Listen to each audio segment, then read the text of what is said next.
दोस्तों स्टडी 91 के YouTube channel में आप सभी का बहुत बहुत स्वागत है। और आज दोस्तों आपके लिए बिल्कुल नया टॉपिक लेकर आया हूं जिसमें इकोनॉमिक्स की टॉपिक है, जिसमें हम लोग पढ़ते हैं इंपॉर्टेंट ऑर्गेनाइजेशन के बारे में। ठीक है, तो मुझे लगा कि इंपॉर्टेंट ऑर्गेनाइजेशन के बारे में अगर एक एक छोटा छोटा वीडियो बना दिया जाए और पर्टिकुलर वीडियो किसी एक चीज पर हो तो आपकी तैयारी और भी ज्यादा बेहतर हो पाएगी।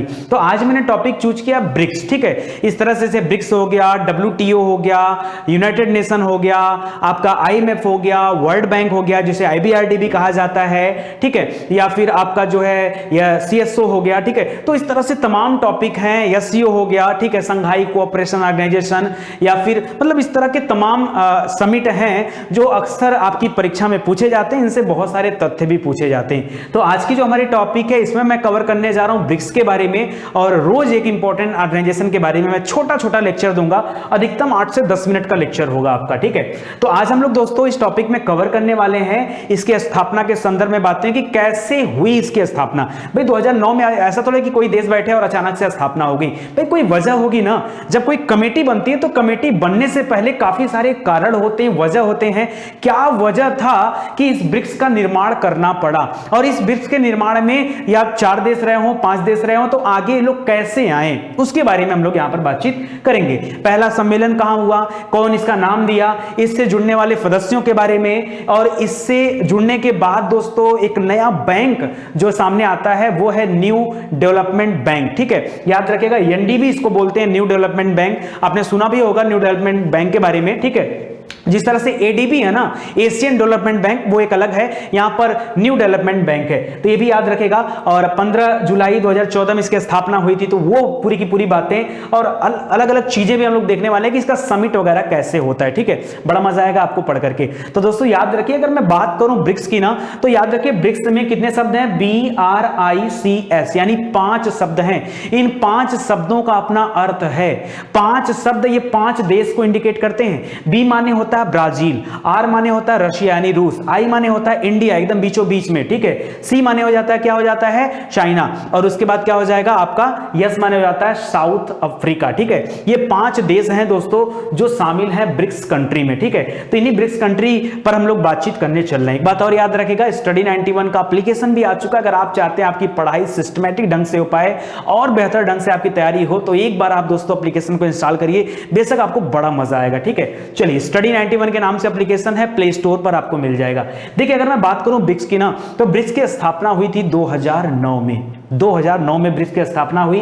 पहला सम्मेलन दोस्तों रूस में हुआ था। 2009 में स्थापना हुई। पहला सम्मेलन भी कहां पर हुआ था, रूस में हुआ था। जगह का नाम था एक्टेरिनबर्ग। क्या नाम था, एक्टेरिनबर्ग। वैसे इतना ज्यादा इंपॉर्टेंट क्वेश्चन नहीं है, यहां से इंपॉर्टेंट प्रश्न यही बन सकता है, इसकी स्थापना कब हुई और किस देश ने इसकी क्या किया था, अध्यक्षता किया था। तो याद रखिएगा रूस में सम्मेलन हुआ था। सबसे अंतिम जुड़ने वाला देश कौन सा है, तो मैंने कहा ना कि सबसे आखिरी में, एकदम लास्ट में यस है, तो सबसे आखिरी में साउथ अफ्रीका जुड़ा है। दक्षिण अफ्रीका जो सबसे आखिरी मेंबर बना है और 2010 में ही आके जुड़ा है। ठीक है, तो याद रखेगा ब्राजील सम्मेलन में, याद रखेगा अगला सम्मेलन ब्राजील में हुआ। ठीक है, पहला वाला रूस में हुआ, दूसरा वाला ब्राजील में हुआ। उसके बाद से नियम बनाना कि जिस तरह से अक्षर लिखे हुए हैं सम्मेलन इसी अकॉर्डिंग हुआ। यानी अब पहले अगर ब्राजील का सम्मेलन किया है तो अगले साल रसिया को मौका मिलेगा, उसके बाद इंडिया को मौका मिलेगा, फिर चीन मौका मिलेगा, फिर साउथ अफ्रीका मौका मिलेगा। ऐसा करके एक नियम बन गया आगे चल के। स्टार्टिंग में क्या हुआ, पहले रूस को चांस मिला, फिर ब्राजील को चांस मिला, थोड़ा सा आगे पीछे था, इसको आप याद रखेगा। अच्छा, जो ब्रिक्स शब्द था, क्योंकि शुरुआत में तो 4 ही देश थे ब्रिक, ठीक है, साउथ अफ्रीका तो बाद में आके जुड़ा, तो जो ब्रिक्स शब्द था वो शब्द किसने दिया था, शब्द दिया था दोस्तों रूस के रहने वाले थे। ठीक है, और उन्होंने शब्द दिया था जिम ओ'नील। ठीक है, याद रखेगा, बड़ा इंपॉर्टेंट है। आगे देखिए 11वां ब्रिक्स शिखर सम्मेलन जो हुआ है वो 2019 में ब्राजीलिया में हुआ। ब्राजीलिया ब्राजील की राजधानी है, 2019 में हुआ। 2020 में कोरोना की वजह से अभी ये टलते चला जा रहा है। ठीक है, देखते हैं कि कब होता, जब भी होगा तो आपको अपडेट दे दिया जाएगा।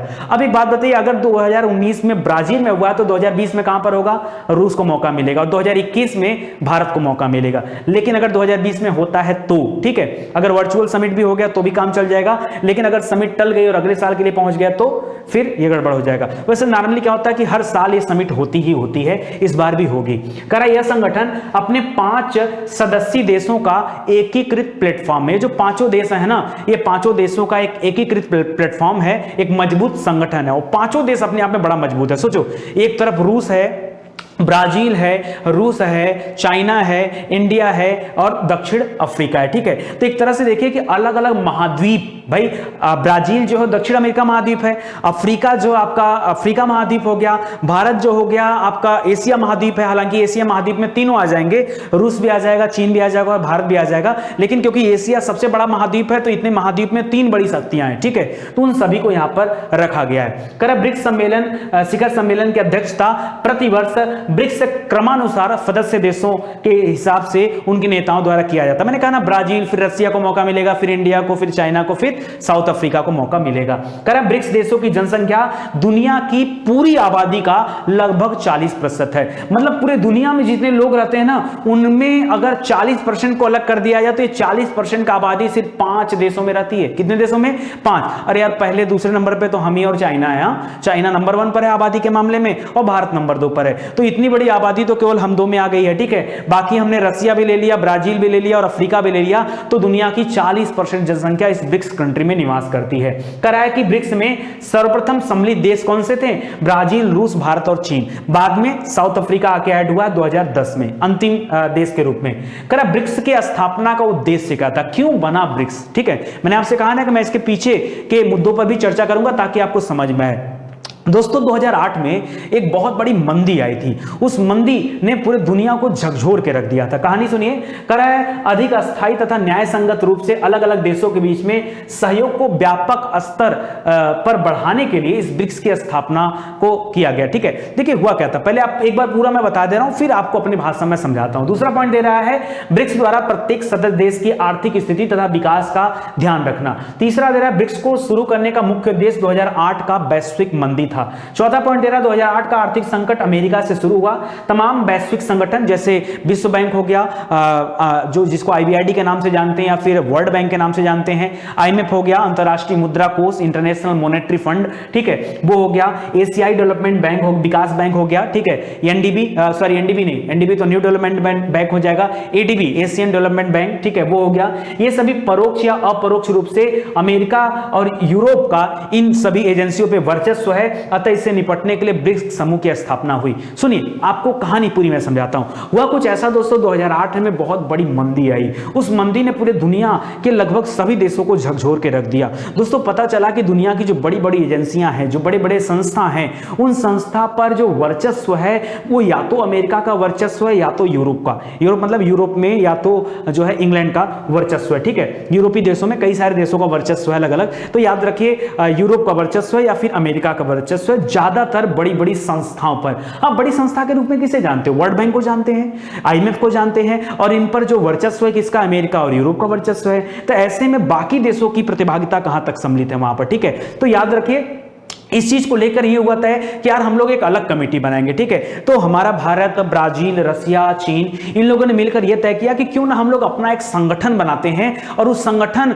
का पहला उद्देश्य होगा कि पहले हम लोग जितने लोग अपना मेंबर है ना, इन मेंबर्स को ध्यान देंगे, बाद में हम लोग क्या करेंगे, धीरे धीरे अपनी इस एजेंसी को एक्सपैंड करेंगे। यानी पहले अगर कोई तरह की दिक्कत आती, मंदी आ गया, कोई बड़ा समस्या हो गया, तो हम लोग क्या करेंगे, पहले आपस में क्या करेंगे, एक दूसरे का सहयोग करेंगे। ठीक है, इस चीज को लेकर के सभी इन 5 देश, शुरुआत में 4 देश आगे बढ़ते हैं और हाथ मिलाकर के ब्रिक्स की स्थापना करते हैं। बाद में साउथ अफ्रीका भी आके ऐड हो गया। ठीक है, ब्रिक्स ने संस्थागत सुधारों पर अत्यधिक बल दिया, जिसके कारण 2010 में अंतरराष्ट्रीय मुद्रा कोष में तमाम सुधार भी हुआ। जब ब्रिक्स बन गया ना, तो ब्रिक्स बनने के बाद उसने जो ऐसे लोगों को एडवाइस देना होता ना, वैसे ने इसने भी जो है अंतरराष्ट्रीय मुद्रा कोष को एडवाइस दिया, वर्ल्ड बैंक को एडवाइस दिया, और इसके एडवाइस से बड़ा उनको हेल्प भी मिला। ठीक है, ब्रिक्स के चौथे शिखर सम्मेलन में भारत द्वारा न्यू डेवलपमेंट बैंक की स्थापना करने की बात कहेगी। सबसे पहले भारत ने प्रस्ताव रखा था कि हमें एक बैंक बनाना चाहिए, न्यू डेवलपमेंट, मतलब कुछ नाम नहीं है तो नया, यानी न्यू डेवलपमेंट बैंक। वैसे डेवलपमेंट के लिए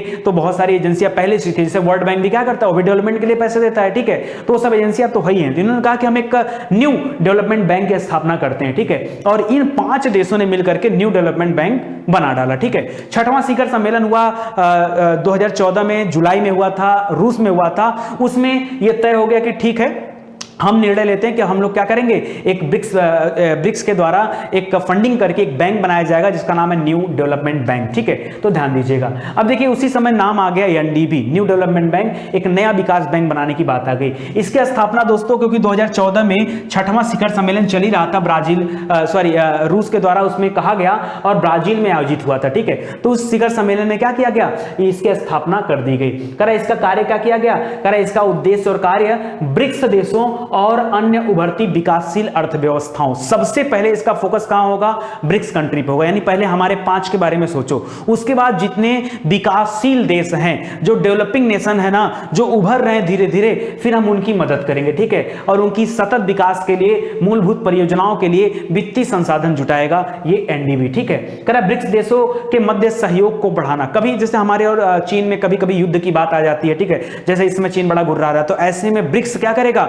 हमारे बीच में मध्यस्थता का काम कर सकता है। भाई क्यों, क्योंकि अगर हमारी चीन के साथ लड़ाई होती है तो ये ब्रिक्स भी क्या हो जाएगा, टूटने का खतरा है। या तो चाइना अपने आप को यहां से विड्रा कर ले, या भारत अपने आप को यहां से विड्रा कर ले, है कि नहीं, तो भाई संस्था में कैसे काम हो पाएगा। इसलिए दोस्तों यहां पर सहयोग की भावना बनी रहे, इसके लिए भी बात रखी गई है। इसका मुख्यालय जो है ना दोस्तों, वो कहां पर रखा गया, संघाई चीन में। ठीक है, किसका, इस बैंक की बात कर रहा हूं, इस बैंक की, मैं ब्रिक्स की बात नहीं कर रहा हूं। इस बैंक का मुख्यालय कहां रखा गया, संघाई चीन में। और चीन की फंडिंग भी सबसे ज्यादा है इसमें। करा कि वर्तमान अध्यक्ष कौन है, तो केवी कामत है वर्तमान अध्यक्ष। किसके, एनडीबी के, न्यू डेवलपमेंट बैंक के अध्यक्ष कौन है, केवी कामत है। करा अगले अध्यक्ष कब आएंगे, तो याद रखिए जुलाई 2020 में कार्यभार संभालेंगे मार्कोस ट्रियोजी। क्या नाम है, मार्कोस ट्रियोजी। ये अगले अध्यक्ष होंगे किसके, इस एनडीबी की बात कर रहा हूं। अगले उपाध्यक्ष कौन होंगे दोस्तों, तो अनिल किशोर को उपाध्यक्ष बनाने के लिए तय कर दिया गया है। एनडीबी का जो क्षेत्रीय केंद्र है वो बनाया गया, रीजनल सेंट्रल ऑफिस जो बनाया गया वो दक्षिण अफ्रीका में बनाया गया। ठीक है,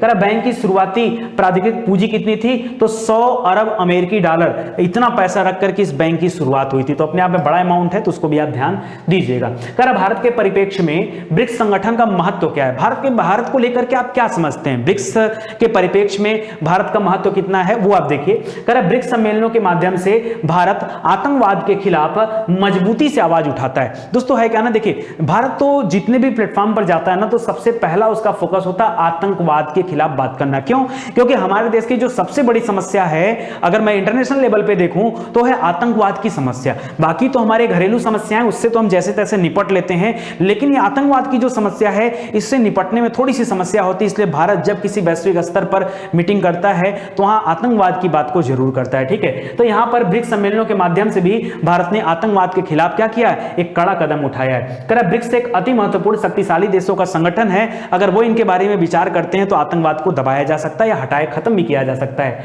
टेरर फाइनेंसिंग, टेरर मतलब आतंकवाद को बढ़ावा देना, उनको फाइनेंस देना, और आतंकवाद के द्वारा जो इंटरनेट का उपयोग किया जा रहा है या उनका कट्टरता से मुकाबला करना, या फिर विदेशी आतंकी लड़ाकों का मामला हो गया, कोई क्षमता निर्माण हो गया, इन जैसे कई मुद्दों पर ब्रिक्स के माध्यम से शक्तिशाली देशों के बीच में चर्चा करता रहता है भारत। ठीक है, तो एक अच्छा पटल है, जब हम किसी कमेटी से जुड़े रहेंगे तो तभी हम बातचीत कर सकते हैं। ठीक है, आगे देखिए, करा ब्रिक्स से संबंधित मुख्य बिंदु। ब्रिक्स देशों द्वारा चलाया जा रहा है ब्रिक्स बैंक, जिसे हम न्यू डेवलपमेंट बैंक से नाम से जानते हैं। वैसे लोग आम बोलचाल की भाषा में ब्रिक्स बैंक बोलते हैं। क्यों, क्योंकि ब्रिक्स कंट्री ने मिलकर ही ये बैंक बनाया है, इसलिए इसका नाम क्या है, ब्रिक्स बैंक भी बोल देते हैं। ओरिजिनल इसका नाम है न्यू डेवलपमेंट बैंक। ठीक है, तो याद रखेगा। और संघाई चीन इसका क्या है, मुख्यालय है, तो याद रखेगा। 15 जुलाई 2014 को फोर्टलेजा ब्राजील में इसकी स्थापना का निर्णय लिया गया, ये भी याद रखेगा। दक्षिण अफ्रीका के शामिल होने के बाद प्रथम बार 5 देश ब्रिक्स सम्मेलन में शामिल हुए थे 2011 में, 2010 में आया, 2011 में पहली बार 5 देश आ गए। करा पूरी दुनिया के ट्रेड की बात करते हैं, जैसे हमने जनता की बात किया तो 40% आबादी अकेले कहां रहती, ब्रिक्स कंट्री में रहती, लेकिन मैं ट्रेड की बात कर दूं, पूरी दुनिया में जितना व्यापार होता है, जितना ट्रेड होता है, उसका 17% की भागीदारी सिर्फ इन ब्रिक्स देशों की, मतलब 17%, टोटल ट्रेड का 17% केवल ब्रिक्स देशों में होता है। यह भी अपने आप में बड़ा आंकड़ा, बड़ा डेटा है। भारत में प्रथम बार ब्रिक्स सम्मेलन का आयोजन 2012 में हुआ था। 29 मार्च 2012 में होटल ताज नई दिल्ली में इसका आयोजन किया गया था पहली बार। उसके बाद फिर जब भारत का चांस चांस आता है तो उसके बाद भारत उसकी अध्यक्षता करता रहता है। कह रहा 8वें ब्रिक्स सम्मेलन का आयोजन भारत के किस राज्य में हुआ था? तो याद रखें 15-16 अक्टूबर गोवा में इसका आयोजन किया गया था। 2019 में ब्रिक्स देशों की बैठक कहां की गई थी? तो ब्राजील में की गई थी, ठीक है, ब्राजीलिया में। तो भी आप याद रखेगा 2019 में। ब्रिक्स की थीम क्या थी 2019 में? तो याद रखिए आर्थिक विकास एक अभिनव भविष्य के लिए ये थीम था। तो थीम भी परीक्षा में पूछा जा सकता है। आगे पूरी दुनिया की जीडीपी में ब्रिक्स देशों की हिस्सेदारी कितनी है? अगर मैं जीडीपी की बात करूं, देखो 40% की हिस्सेदारी है आबादी में, पॉपुलेशन में, 17% की हिस्सेदारी है ट्रेड में, और जीडीपी की बात कर लूं, जीडीपी मतलब ग्रॉस डोमेस्टिक प्रोडक्ट, सकल घरेलू उत्पाद की बात कर लूं तो कितना है? 30% का योगदान केवल ब्रिक्स कंट्री का है पूरे वर्ल्ड वाइड, ठीक है, बड़ा डेटा है। कह रहा ब्रिक्स देशों में कुल दुनिया के कितने प्रतिशत आबादी निवास करती है? तो 40% आबादी निवास करती है। कैसा लगा आपको पढ़कर? अगर आप रिस्पॉन्स देंगे कि इस तरह का वीडियो आपको दिया जाए तो डेली मैं छोटा छोटा वीडियो लेकर आऊंगा और एक एक मुद्दे पर आपको बताता रहूंगा ताकि आप समझते रहो। देखो क्या है ना कि 10-12 दिन पढ़ेंगे सब खत्म हो जाएगा। कितने 10-12 इंपॉर्टेंट हैं उनके बारे में आपको पढ़ा दिया जाएगा। तो धीरे धीरे एक एक करके मैं आपको देता जाऊंगा।